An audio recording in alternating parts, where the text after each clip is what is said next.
Today we're reviewing Mike Renner's 3-round 2025 NFL mock draft. Mike is a friend of the show. Let's jump right into this. Of course, if you guys are new, feel free to like, comment, and subscribe. I think we all kind of know what the first pick is going to be, and it is Cam Ward. This is a live reaction as well, so you guys get to be able to see this with me.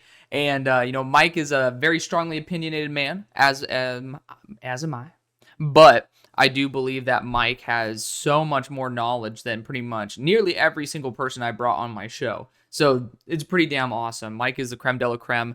Obviously, I'm not going to agree with everything he says, but it's sometimes worth, checking ourselves and saying, hey, is he making a point that maybe we didn't evaluate or maybe we didn't understand at the rate that he does? So shout out to Mike. If you guys do want to see, we have a mock draft with him on the show. Feel free to go check that out. Travis Hunter at number 2. Right now, it looks like all roads are leading to Hunter. So it's going to be intriguing. If Shedeur does fall past 9, I do think the Browns are going to be one of those teams that could definitely try to pair him back up. It's kind of like a fairy tale dream, but it's like a really, really cool idea that I really hope comes to fruition.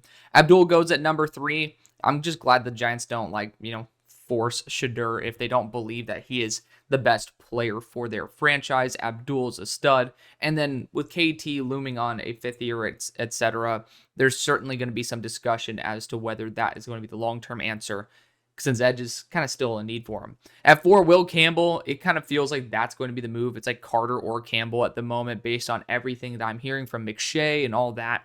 No, say McShay's telling me, I end up just watching McShay report on YouTube. So, I mean, hey, one day we can try to get some clout like that, but let's see if that ends up coming to fruition in the future.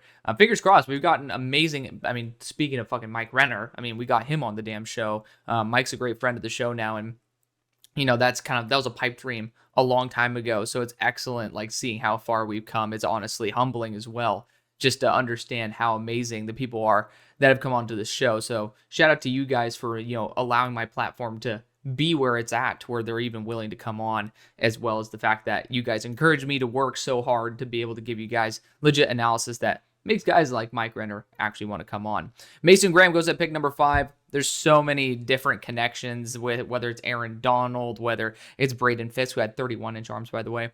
And then you also even look at Liam Cohen coming from Kalijah Kancey, gap penetrators, maybe subpar, physical measurables. That's a thing. And it's worked for both the head coach as well as the GM. It just feels like the locked pick right now. Ashton Jeanty goes at pick number 6. I mean, it kind of feels like the move that's going to happen, especially after Will Johnson didn't run. If Will Johnson ended up running in the lower 4.4s or something, maybe he just ended up finally being healthy and he runs in the 4.4s, we can start talking about him here. But Jeanty really does feel, when you're talking about timelines, the most applicable player for the Raiders. Number 7, Armand Membu goes to the Jets. Again, we're kind of talking about it being pretty damn chalk here. I do know that the debate right now is between Warren and Membu. It's going to be intriguing to see how that ends up playing out. But Armand Membu, fantastic player. I mean, fantastic player. I was a huge fan of him early into the offseason last summer. And so it's good to see him really take the big step up this year. At number 8, we got Jalen Walker going to the Carolina Panthers. I'm perfectly fine with this. I know a lot of people aren't, but I mean, he's just somebody who is an extremely high character guy who has really good production for the lack of experience that he has. And he also can play linebacker. This team cares about linebacker play. It's a pick that, I mean, we've kind of gotten tired of it at this point, but it's a really good pick nonetheless. Shamar Stewart goes at pick number 9 to the Saints. I mean, eventually you're going to have to try to force Shamar Stewart higher. And apparently this is where, Mickey Loomis very well, if he likes a guy, he's going to go and get him. You could end up with a top 5 edge rusher in the NFL if all goes well. But worst case scenario, you get someone who is a pretty competent run defender who has elite athleticism. So it's a solid floor as well. I just would say it's a little bit underwhelming. We'll see if Brandon Staley could use him properly. At number 10, Tyler Warren goes to the Bears. This is a move that I'm starting to think is more and more possible. It just looks like everybody and their mom believes now that Tyler Warren is the best choice for the Bears. And Trevor Sikkema came on the show about a week ago, which you guys can go check out that episode as well. And we're discussing Tyler Warren to the Bears, and it was kind of a new thing for me. I'm like, it's an interesting idea for sure, especially given, Ben Johnson's background and the value of tight end for him. It is going to be intriguing to see whether this is going to be Hampton or Warren. And number 11, Mike Green goes to the San Francisco 49ers. If the off the field checks out, Mike Green has taken a noticeable jump on my board. My dumbass didn't calculate it and put it into my board for this episode. Apologies about that, but maybe it'll just keep you on the edge of your seat as, I end up getting some other videos ready for you guys to show a little bit more of where Mike Green's going to be. Bottom line, though, technically he wouldn't even, I don't think he'd be visible on the screen, but he's in my top 32 now. And so I've come around full swing. I wanted to take a little bit of a deeper dive into Mike Green than I did before, but, the talent is certainly there. I thought it was a little bit overblown, but I think I need to give him a little bit more credit than what I did. Matt Golden goes at pick 12 to the Cowboys. It makes a lot of sense. He's been in Texas. He earned the wide receiver 1 job that he was never supposed to ever get. And he runs, whether you want to say it's in the 4.3s or the 4.2s, he runs very fast. And that's great to see. Because there's this whole conspiracy theory about, the timer starting late, which is why he ran the 4.2s. But I digress. He's going to be a really good deep threat on the boundary that runs really good routes. Bottom line, he's an upgrade in a position that needs an upgrade for Dallas. Number 13, Kelvin Banks goes to the Dolphins. I don't know if Greer's going to value left guard at this rate, whether it would be his second round. I don't think you're going to put a 6'7" left guard on the table. I don't think that's going to be what's happening with Patrick Paul. It would have to be Austin Jackson, but then you'd have to shift Paul or Banks over to tackle for this to, or right tackle, for this to make sense in the eyes of Chris Greer. I know Kelvin Banks is super high on Mike's board, so I respect it. Like, I don't have Kelvin Banks that high, but regardless of all that, Kelvin Banks would be an upgrade for Miami. I hope they do the right thing. I'm just saying, temper your expectations, because I just don't think that's the case. Jahad Campbell goes at pick 14 to the Indianapolis Colts. They need linebacker. Jahad Campbell's going to be great. I do not think he goes here based on that shoulder surgery. We'll see when his timeline is to come back. But he'd be a damn good fit, and then you can also use him as a pass rusher. I'd be intrigued to see how that goes, because I don't know if Lou's the type of guy that I would want Jahad Campbell being with. I'd rather him be more with Todd Bowles, but, he would be very fun. He'd be very fun nonetheless, but I just think with that shoulder surgery, it's going to have some teams a little bit more weary because of how needed the shoulder is at the linebacker's position.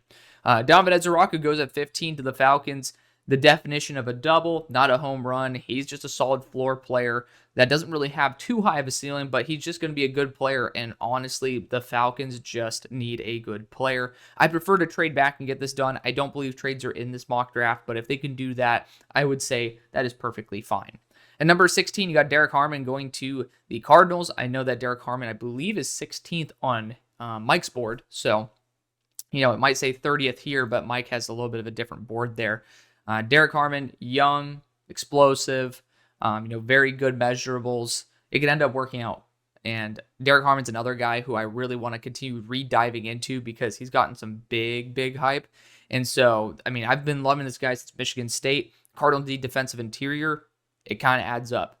At number 17, Mykel Williams goes to the Bengals. And I love this because it's very, very similar to R.J. Oben in Al Golden's defensive back at Notre Dame, but just souped up and built for the NFL. So I think this actually works out a lot. At number 18, you got Jahdae Barron going to the Seahawks. I'd be very intrigued to see this because I don't trust Jahdae fully on the boundary.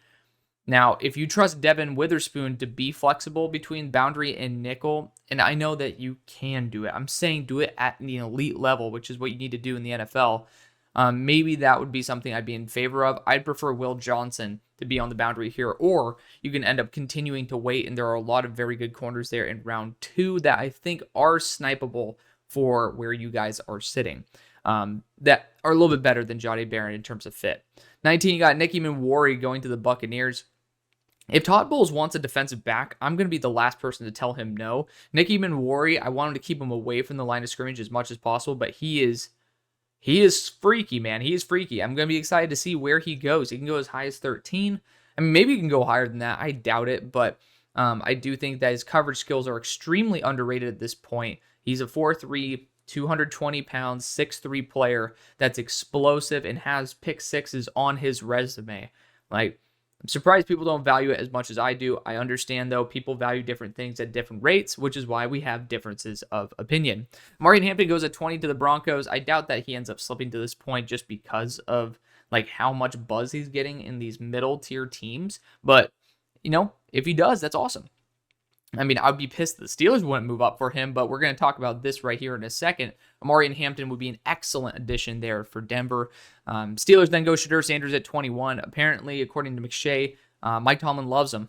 And I think that this is pretty much a better version of Kenny Pickett. And Kenny Pickett kept us relatively competitive, and he just didn't have the extra juice to get it done.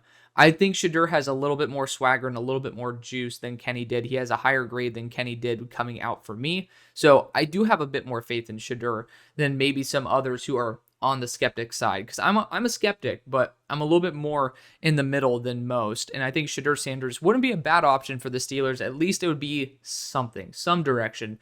Would I prefer if Amari and Hampton were here for us to go Amari and Hampton and go like Will Howard in the third? Yes, I would. But we'll see. This is a 3-round mock. We'll see what happens with the Steelers' 3rd-round pick and who is there. At number 22, we have the Colston Loveland going Chargers. No, we have the Chargers going Colston Loveland. It's just the match made in heaven. Ortiz, we'll see if he ends up like bowing down to Harbaugh and allowing him to do this. But I think he will. I mean, at the end of the day, you have to have synergy between head coach and GM. Colston Loveland is a perfect fit for an offense that's in desperate need of an actual tight end. Like, y'all are pretty damn desperate right now for some extra receiving power, especially in the tight end group. 23, Tech ends up slipping to the Packers. We'll see if that actually ends up happening. I don't know. I've been hearing some more steam picking up for him going actually much higher. Again, there are some players that have a wide range, and we'll see if we end up being right betting on the above or the below. This case, Mike is saying the below, and maybe it's because he's a damn Packers fan. He ends up sending Tet to his team. 24, Malachi Stark slips to the, I was about to call him the Minnesota Vikings. Technically, Minneapolis is in Minnesota, but Malachi Starks would be an amazing fit there. I love him with Brian Flores. You can't go wrong. I would just hope that they could maybe trade back and continue accruing draft capital because I don't think they're just like a safety away. Of course, better players are better than, like a few really good players are a lot better than a bunch of guys who are like, we can upgrade from them if we want to. 25, you got the Texans going Tyler Booker. It feels like pretty much a better version of Kenyon Green. There we go. Just a big body who I think will be just high floor player. You need to continue doing that, and we'll see if it ends up coming to fruition, but I do think tackle would be a more wise long-term investment, maybe a tweener, rather than going after someone who's a little bit more pigeonholed into just one role. Jackson Dart goes at pick 26. I made my complaints about this several times. I think Matt Stafford would not have signed back with the Rams if he ended up knowing this is what they do with their first pick. I don't think Jackson Dart's that good to start out. But on top of that, I don't think that the Rams are building for the future. They're building for now. And Jackson Dart doesn't get you ready for now, gets you ready for the future. And even so, I don't think he's this quarterback one in the NFL. That's just where my head's at. Josh Connerly goes to the Ravens at 27. I'd be happily proven wrong, by the way. I always say being wrong about a player I don't like is something I'm much happier with, because good football always outweighs being right, because I could just learn, and then we also still have good football, so it's a win-win. But I just don't think that's the case. Josh Connerly to the Ravens, so you'd probably kick him to the inside. So, yeah, start at left guard, and then end up having Ronnie Stanley, hanging it up in a couple of years. Sometimes building up the offensive line, not a bad idea.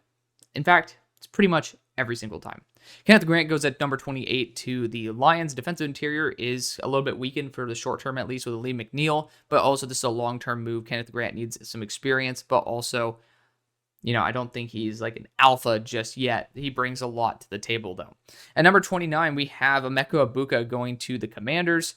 Emeka Egbuka is the Donovan Ezeraku of this class at wide receiver. He is just perfectly solid in pretty much everything. No real weaknesses, but maybe nothing that's elite. And that's a kind of a good thing to have. You don't always need to go for the home run. And Emeka Egbuka provides a really solid foundation for a team that needs some extra balance and extra foundation. Max Hairston goes at pick number 30 to the Bills. I'm just going to be honest. I did a reevaluation on Max Hairston, and I am not on board. But again, that's my opinion. It is what it is. Everybody's going to have their opinion. I am very much against it. We're also seeing Will Johnson slipping like a mofo, but I'm ignoring that for the time being. Max Harrison ended up being my corner 17. I'm just going to say it because I don't know if I'm going to get a full corner video out. I think I probably will because there's enough changes in there. And also corner's my favorite position, so it's always nice to be able to put that out there. But Max Harrison, man, I continue watching him over and over and over again. I just could not get there. I just couldn't. He's a really good man corner who's a great athlete. Outside of that, I think there's a lot of limitations to his game. And to be fair, it's a good spot to be in. I mean, if you're going to have some like foundational traits, it's a good start. But I would not take him in the first round. I probably wouldn't take him in the first two. At number 31, you got Will Johnson going to the Chiefs. You guys see what his grade was pre-injury.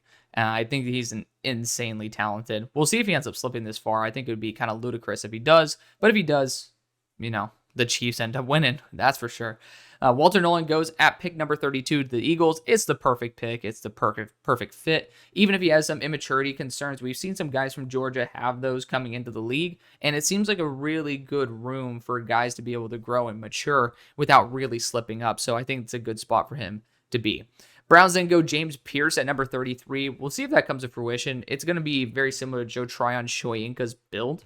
So at least they're envisioning that role on their team. I could absolutely see the Browns saying, hey, we're going to take a potential personality red flag, and we're going to have Myles Garrett just kick his ass into shape. Because, I mean, literally, apparently James Pierce be skipping practices, starting fights in the locker room. I'm getting that from firsthand sources myself. You can't really do that with Myles Garrett's in the room. Ask Mason Rudolph. That ain't going to happen. But at number 34, the Giants go Darius Alexander. It's very possible. Darius Alexander is a first-round quality player minus the age. It's just the age that becomes an issue. And to be fair, Shane and Dable probably don't care too much about age because they're probably not going to be around for when that becomes an issue. So this is probably the best day one impact. They need defensive line help. I can see it happening. Totally revamped defensive line. Titans then go Kyle Williams at 35. Formerly with Cam Ward at Washington State. Big fan of Kyle Williams. Not going to be too mad if that happens. I prefer a trade back, though. Jaguars goes Gray Zabel. I love it. I mean, Gray Zabel's a top 10 player on my board. So, no shit. At number 37, Josh Simmons goes to the Raiders. Again, a top 5 player on my board. I'm going to support it, even if I don't think it's the primary need. He also has experience at right tackle, albeit he didn't do very good at right tackle. I think it was a 47 PFF grade when he did in 2022. Patriots then go Luther Burden at 38. Gotta go best player available. Best player available is usually the best strategy. I like what they did there. Bears then go Trey Henderson at 39. Trey Henderson could be very Jahmyr Gibbsy. I think it would work very well in this offense for the long haul. Saints go Jonas Savania at 40. I do feel like with that right tackle experience, you have the upside of him being the long-term right tackle, but you also have the floor of him being a very solid interior offensive lineman. There's a lot of, it's a very balanced pick. It's a very safe pick in my opinion. And for a new regime that just took a big risk with taking Shamar at 9, it's an intriguing way to continue going about the draft. The Bears then go Landon Jackson at 41. I'm not the biggest Landon Jackson guy. I thought he did a great job over this offseason continuing to grow and develop. And even when he struggled early at the Senior Bowl, I thought he bounced back very well. And so that's a good sign. And he is a freaky athlete for his build. And that is going to be intriguing to Dennis Allen. I just personally wouldn't take him above the other edges on the board. Jets go Jaden Higgins at 42. He's a big axe. I'm a huge fan of him. I mean, Jaden Higgins, he's a guy who's, he's 13 on my board. So, there you go. Niners go Donovan Jackson at 43. I think this is my dream pick for him, honestly, in round 2. Like, Femi is up there, but Donovan Jackson is the dream. And here's why. First off, he has left guard experience. A lot of it. You need a short-term left guard. On top of that, he's had some really, really good flashes at left tackle. Guess what you need in a couple of years? Left tackle. Guess what Donovan Jackson probably shouldn't do early on? Left tackle. But guess where he should be in the long run? Left tackle. It makes sense. It all adds up. I'm a big fan of that. I didn't really think about it too much, but I think that would be an amazing move for the 49ers. That's usually because he's never there, but that's why. Cowboys go Femi Oladejo out of UCLA. Really good edge rusher. I mean, I think that he's still very, very raw as a pass rusher. This is an early down edge rusher. He is an elite run defender, strong, tenacious, but he is growing. And maybe you could see Micah Parsons being a really good mentor there, but I don't really think this is the best location for Femi Oladejo. I'd be a little bit worried that he's going to have a longer development curve, unfortunately, than what he needs to. So I just don't trust the mentorship there. If DeMarcus Lawrence were still there, I'd have a little bit more faith. I know Micah's there, obviously, but I haven't seen through the development of other edge rushers it being super empirical about the actual coaching ability within the group itself. So I'm trying to explain it there. I just think there are better edge rooms and edge coaching staffs for Femi Oladejo to have the most potential for success. Colts go Mason Taylor at 45. It's very possible. They need a tight end. It's pretty damn desperate. Mason Taylor, far from a bad option. Falcons go Trey Amos at 46. I mean, being able to walk out of the first 2 rounds, which I don't think Trey Amos gets here, but being able to walk out with Trey Amos and Dominic Ezeraku, pop the champagne bottle. I mean, I swear to God, those are the 2 positions, like potential edge 1, but at the very minimum a starting edge, and then a boundary corner 2. We've been begging the Falcons to get this done for the past 3 years. And if they're able to do it in just one swoop here, of course, I have no faith in their front office. So I will say, have a little bit of a concern there, but I do love what happened here with how Mike handled this. Arizona goes after Ariante Ursary to play offensive tackle. He actually, I believe, took some right tackle reps in the Senior Bowl as well. So I do see that there is the vision for him there. I do think he can play interior for the short term if you need him. And it's going to be a long-term play, or you can put Paris back to right tackle. Miami Dolphins go Tyleek Williams at 48. Not that I think you need the beef, but you're just going best player available at a position that you really need. I'm perfectly happy with going defensive line and offensive line with the first 2 picks. Cincinnati Bengals go Kevin Winston Jr. here at 49. If you believe he's better than Xavier Watts, which I do, I know a couple, like pretty much everybody does at this point. As long as he's healthy, he's going to be a stud, especially for Al Golden. I would love to see how he deploys him. Seahawks go after Elik Iomaner at 50. Obviously, somebody who is used to being in that Pacific Coast region. He's a great receiver, and honestly, one, if staying healthy, could be a legitimate asset and a starter right away for Seattle. Broncos go Jalen Royals at number 51. Really good receiver. After the catch ability through the roof, honestly, he looked really good even when he said he was at 80%. Round 2, I'm perfectly fine if a team thinks it's justified. I mean, there's a very big ceiling there to tap. And so if you want to basically get I don't even know if I want to call it on sale, but I'll say it on sale version of Luther Burden based on, the deep throw ability, also the run after the catch, maybe not the best route runner. It actually kind of adds up to be where if you don't want to pay the price for Luther Burden, this might be a really good fallback option. Seahawks then go friend of the show, Marcus Bowe at 52. I do not think he's classified as a tackle for me. He has 32-inch arms. I loved him as a tackle coming to the year, but this year, he ended up having some games where I was a little bit concerned, and I think his game best translates a little bit more to the interior, so I'd prefer for that, and I think that's where he'll end up. At number 53, the Buccaneers go Carson Schwezinger. I would love him. Probably my favorite spots for Carson is going to be Tampa. Let's see, I'm trying to remember where I ended up taking him. Washington, was a big fan of that fit. And then I'm debating whether it would be like Dallas as my other one, but probably the Colts. Like, I would like him as a second to the Colts, Buccaneers, or else the Commanders. And so, I mean, I'm a fan of this one. Makes a lot of sense. 54, the Packers go Charles Grant. I know that Mike's a huge Charles Grant guy, and the Packers like to draft like undersized tackles, which Charles Grant is like weight-wise undersized. So this could actually end up being very realistic. I just don't know if they do it in round 2. Chargers go Jack Besh at number 55, retooling their entire receiving core. My only concern is that Colston Loveland, if he's still like having some growing pains as an inline tight end, he might have some issues with Jack Besh in terms of who's occupying the slot, right? Because you have a lot of guys who can thrive in the slot there. You got Ladd, you also have Colston, you have Jack. So you're going to possibly have to put someone in a position where they're not fully comfortable, which, I mean, grow the fuck up. You're an adult, right? But at the same time, I have to put that out there. There is a chance of it being an issue. I'm a super Jack Besh guy.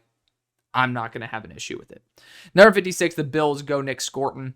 He's perfect for a 4-3 man. I mean, he's built to play that position. So I love him to death at that spot. And, coming from Purdue, he's used to the cold weather. I think he's going to be a steal and a stud. 57, the Panthers go Savon Revel Jr. they have the ability to let Savone take some time to grow and get acclimated to the NFL. He has great arm length. He's a very good athlete. This is a really good spot for him to go to. I really do hope he goes to a spot where he doesn't have to be a corner two off the bat. Houston Texans go Shamar Turner at 58. Not a big believer in Shamar Turner myself, even though he's number 35 on my board. And after when the season began, he's a really explosive player. He's exciting to watch, but I do think that there's too much confusion in terms of where I think he should be best. I think there's some other players that have a more clear vision for what their role should be in the NFL. And for the Texans, I want somebody who's similar to what I was talking about with David Ezeraku. I don't really need to hit a home run, which I feel like Shamar Turner could be that home run guy. Sometimes with the Texans especially, where we've been saying fix the issue, get the double, and I honestly trust D'Amico to make it work. So maybe that's more reason to take a risk because you trust the coaching. But at the same time, I prefer for his attention to go elsewhere. At number 59, we got the Ravens going Jordan Burch. Jordan Burch is such a good player. He can end up essentially playing the Calais Campbell role for this team, and I think that would be a phenomenal role for him. Lions go JT Tuimoloau at number 60. I love JT. You guys know this. He'd be a rock-solid selection at 60. He's someone who I have a lot higher. 61, you got the Commanders going as Zaire Thomas. Zaire Thomas is physical. He just lacks that top end or that acceleration, in my opinion, to be able to get to his top speed. I think his top speed is a lot better than what he gets credit for, even though he ran a 4.55 at his pro day. I do think that his top speed is going to be a lot more of an exciting factor for defenses in the NFL. And number 62, Alfred Collins goes to the Bills. He's the definition of consistency. He's a very good player. He's a little bit on the older side, but definitely something that is worth bringing onto your squad. I don't have him ranked this high, but, I understand a lot of people do. Chiefs then go Elijah Arroyo at 63. You need to get that next tier generation of tight end for your team. Gray's going to be a really solid long-term tight end too, but you need to mold the tight end one. And Elijah Arroyo could be that if healthy. Had some knee issues over the past couple years. Eagles then go Jalen Milroe at 64. Hello. I did not read that. I'm usually ADD as fuck, so I can probably see it and then I get distracted. Maybe my brain's just a little bit, too much brain rot recently to where I couldn't process that outside of what I was looking at. But I'm going to be honest. I'm not against it, all right? The thing is, he's an instant system fit. He allows for, especially if you need, Jalen gets hurt a lot too, even though I love my king Tanner McKee. Tanner McKee doesn't have the same vision for his future the way that, Jalen Milroe would in this offense. You don't have to change anything to have Jalen Milroe there. He's still going to overthrow random players like Jalen Hurts does. Maybe he doesn't have the clutch throws that Jalen does, to be fair, but Jalen Hurts, I should say. Milroe, though, is a dynamic athlete, and what I do love is that it's not something where you'd want to purposely rest Hurts in certain parts except for the end of the year. But if you are going to be icing out the game and having a much more run heavy approach to end off the game, like last drives, do you want Jalen being the one doing the options? We kind of know that Jalen isn't the most elite athlete. He builds up speed in a straight line, but you don't want him getting hurt. This could end up being actually a pretty damn solid move. And if Jalen Milroe becomes that talented, I know what he's doing right here. I see what my boy Mike is doing. He's trying to repeat what they did with Hurts and Wentz. This is a possibility to where if Milroe really shows that starter potential, you could trade away Jalen Hurts, get a first-round pick, have him go to another team, possibly be worse, kind of like the Wentz deal, and then have your cheaper successor on the roster. There is a chance of that. I don't think it's probable, but I'm saying, hey, let's spend a little bit more time discussing that possibility, which I don't think it's zero. Put it there. Giants go Quinshon Judkins at 65. Ridiculous value. I think he complements Tyrone Tracy very well. It's a really good duo. Chiefs then end up going Deone Walker at 66. I don't see it. I don't think he's going on day 2. As much as I try to force him on day 2, he didn't even test out well. He doesn't play well. He's just not a good football player, and it sucks because I remember his true freshman year, he looked a lot better. I know he was dealing with some injury this past year. I think it might have been a spine injury, but just the way he plays does not instill any confidence in me to like want him to be an NFL defensive interior. And the sad thing is, I've been wanting to love him this entire draft season. You can go back and see my defensive interior rankings in summer scouting. I still did not have him even in my top 5 when everybody was like, okay, 1 or 2 for him. It's like, I couldn't do it. At number 67, the Browns go Caleb Johnson. I mean, he's a bell cow back who's young. He literally fits the exact bill. I think this is the dream location for him. Raiders go Darian Porter for at number 68, which, I mean, based on his age, he could slip here, but that's going to be a phenomenal move for a team that's desperate for corner help. Patriots go friend of the show, Braden Swinson. Always got to drop that in there. If you guys did not see Matt Miller's 7-round mock draft, I attached Braden Swinson's interview to it. And after he gets drafted, I will also be redropping that and attaching it probably to one of the reviews of the Patriots mock or the Patriots draft. Like maybe I'll end up doing a review with a Patriots content creator, which feel free to drop some because I don't think I have any on my roster right now that we have loaded up. But for Braden Swinson, I'll have that. If this does happen, I'll have that interview at the end. And I think it's a great move, by the way. I mean, you have Caleb Von Chase on a 1-year deal. Outside of that, I still think there's legitimate upgrades to be had. At number 70, I'm not saying Caleb Von Chase on's the number 1 edge. I'm saying building for the future, roster building. Swinson's a much better move for the long haul. Jaguars go Jalen Noel at number 70. I think you want to put Brian Thomas a little more in the slot and just have a little more flexibility. My problem is Noel is pretty much a slot guy. But, I mean, again, you're getting a good player nonetheless. Saints go Ben Morrison at number 71, a dream faller. Kind of like Darian Porter and Ben Morrison are blessings here for the Raiders and the Saints. Both teams are needing boundary corners. One falls because of injury, one falls because of age, and both teams profit. Xavier Watts goes to the Bears at 72. You need to have that developmental safety. I think that's a great move. Jets go Jacob Parrish at 73. He's very physical. I don't think he remotely comes close to the zone awareness and the instincts that you saw last year with Terry and Arnold, but you could try to get uniquely similar production out of him. And I think Jacob Parrish might fit a little bit better because I did not like Terry and Arnold's fit at the same rate that I think Jacob Parrish could actually have a lot of success there in New York. At number 74, the Panthers go TJ Sanders. They love South Carolina players. They went after Milton Williams. This makes a ton of sense. Great move. Niners go Tyler Shough at 75. I know there's a contract looming, so of course it allows you to have some redundancy in the team. I think that quarterback wouldn't be a bad move. Man, Tyler Shough's just not the guy who I would go with for the Niners because I was a big sucker for Brock Purdy. I think he's my QB6 that year. I would much rather go after Will Howard here. I think he has very similar assets to Brock Purdy, and he also has some extra height to him. If you want to have some quarterback competition, I would do that 10 out of 10 times rather than someone who's a lot older, who has potential injury concerns. Of course, they're talking about broken bones, and broken bones actually heal back stronger if I'm not mistaken. So, I mean, I'm no doctor, but people seem pretty happy with that. It's just, he's 26. He makes some dumbass decisions like that throw in the combine, which I think Kurt Warner actually ended up going up to him and like chewing him out after. It's like, when you're like 26 years old, bud, like you're going to have this level of maturity coming to the NFL, but you also have to translate that to how you play on the field. And he plays very immature from time to time in terms of him just doing some dumb decisions. Cowboys go Dylan Sampson at 76. Could be their good home run hitting threat. Dylan Sampson's another player who I've been wanting to restudy before the draft hits. Patriots go RJ Harvey at 77. You know what? RJ Harvey's fun. He's a fun back. I just don't know if he fits the way that I'd want him to. I'd want a little bit more power and juice. Kyle Monunga is kind of the dream back for me for the Patriots. Arizona Cardinals go Jamari Caldwell. I'm fine with it. Jamari Caldwell is a good player.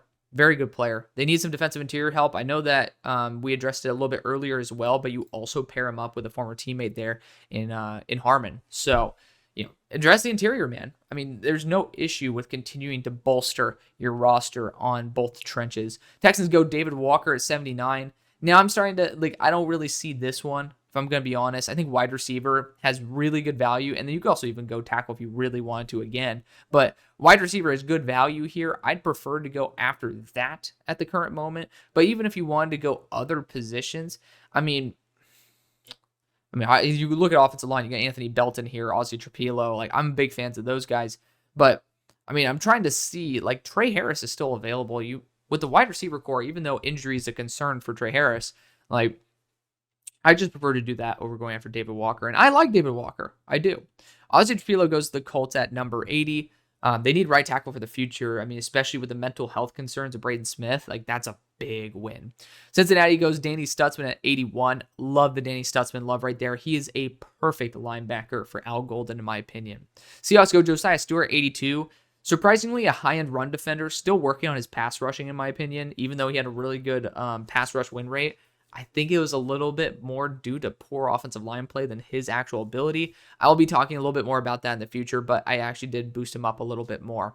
Jordan James goes to the Steelers at 83. I don't think Jordan James is going to get this love on draft day, and even with my love for him, I still have it pretty tempered to where he is a early day 3 player, and I'd love him on Pitt, but probably not here at 83. And again, even though he wasn't there, I would much rather have been able to maybe trade up using a 4th round pick and end up getting Omarion Hampton and end up getting Will Howard here. But of course, that's because I have Will Howard so close to Shedeur Sanders. And number 84, we got Buccaneers going Jack Sawyer. I mean, just a solid edge. I mean, sometimes you just got to do what you got to do. I don't think this is a bad move. 85, you got the Broncos going Demetrius Knight. He's a veteran. He's a little bit on the older side, but the Broncos, I mean, I personally think it's going to be a good move. High-end run defender. At number 86, you got the Chargers going Anthony Belton. This is an amazing move because you can have him sit and develop for a year, and he also provides redundancy at a lot of positions. Left tackle, right tackle, because he took some reps there in the Senior Bowl, and then in the interior in case of injury. Packers go CJ West at 87. Great person, great player, really good value for a team that can definitely use an extra little juice kick to the defensive line. Jaguars go Logan Brown at number 88. This is a long-term play, right tackle, very, very, very flexible in terms of where he can play, but great athlete. The ceiling's sky high. I'm just a little bit lower on Logan Brown in terms of that. I think I have him around 130 on my board. Josh Farmer goes at 89 to the Texans. Shout out to the Farmer family. Got to meet his brother, Tyler, so shout out to Tyler there. But again, I just don't think the Texans need to go after multiple defensive interiors. I like this move more than Shamar Turner, though. I like it a lot more. So I'm supportive of this one. Maybe we could have changed the other one. Terrence Ferguson goes at pick number 90 to the Rams. I think this is a perfect fit, and it's a very big need. Good pickup there. Baltimore Ravens go after Tate Ratledge at 91. It does feel like a little bit too much offensive line for the Baltimore Ravens, but it is best player available. It's an Eric DeCosta thing, and I don't think Eric DeCosta will ever say the words too many offensive linemen. So I'm not going to be the one to shame it. Seahawks then go Quinn Ewers at 92. I can see the vision for it with him kind of having some Sam Darnold-esque traits to him. I just don't know if 92 would be where I'd feel comfortable with it. Of course, if you are worried that he won't get to your next pick, sometimes you have to reach in order to get somebody who legitimately could be the long-term answer, because I do know that Sam does have, I believe, a 1 year out on the deal. Trey Harris goes to the Saints at 93. Amazing pickup as long as he's healthy. That is going to be a good move. Browns then go Kyle McCord at 94. I freaking love that. Kyle McCord is arguably the best thrower of the football in the class. At 95, the Chiefs go Wyatt Milam. I love that for the guard role as well. Kingsley Sumatea, not reliable at all. Don't even know if he can play guard. This is a really good guy that, at the very minimum, a 3rd round pick should be a high-end backup. This is someone who's a legit starter, and it's the worst case scenario is arguably the best case scenario, which is Kingsley Sumatea is a damn good guard. So I'm a big fan of it. Eagles go Harold Fannin at 96. I know the Bowling Green quarterback coach, if I'm not mistaken, or maybe it was the offensive coordinator, became the quarterback coach for the Philadelphia Eagles, or maybe he's like a passing assistant. I'm not 100% sure. But someone who used to work with Harold Fannin a lot ended up going to the Philadelphia Eagles, and I think it's going to be a really, really good move if you can somehow get him there. Fingers crossed, that's the move. Jared Wilson goes to the Vikings at 97. Crazy athlete, dirt low floor based on the losses he has, but an extremely high ceiling as well. I'd be excited to see if he ends up making it in the NFL, which I pray he does. I mean, I know that he's going to continue bouncing around, but I hope he is actually the high-end starter that he could be. 98, the Dolphins go Noel Williams. They're going to need it. I mean, Jalen Ramsey's like, bye-bye. Noel Williams actually brings some of the traits I like about Jalen Ramsey in a much cheaper package, so I could definitely see that working out. Cam Scatterbo going to the Giants at 99. I don't think the Giants go after 2 running backs. hate to say it. I hate to say it. The Giants went Quinshon earlier. This might have been a little bit of a brain fart, I must admit. I'm going to let's try to find another option here for Mike. Let's try and find another option. Wide receiver wise, I mean, I guess you guys didn't go after Jimmy Horn, or excuse me, after Shedeur Sanders, because I would have been like, oh, you can go Jimmy Horn, get some extra wide receiver talent there. You still could, but I mean, trying to think about it, maybe Caden Prather. Caden Prather would be a nice boundary wide receiver for y'all. So maybe you can go with that. At 100, the Niners go Vernon Broughton. They need defensive line talent. Vernon Broughton brings a solid floor. I'm not a big fan of him, but you know, this is a good range for him. The Rams then end up getting another really punchy defensive interior, Aeneas Peebles, which I would love to see him even used as a quasi-edge and used in a lot of stunts. I have a lot of faith that the defense would continue to using him properly. And then the Lions go Quincy Riley at 102. Continue to get cornerback talent absolutely is a potential option there, especially with his ability to play the ball and be physical. I would love to see him get some time to develop. But that's going to be the video. Thanks so much for watching. See you later. Peace.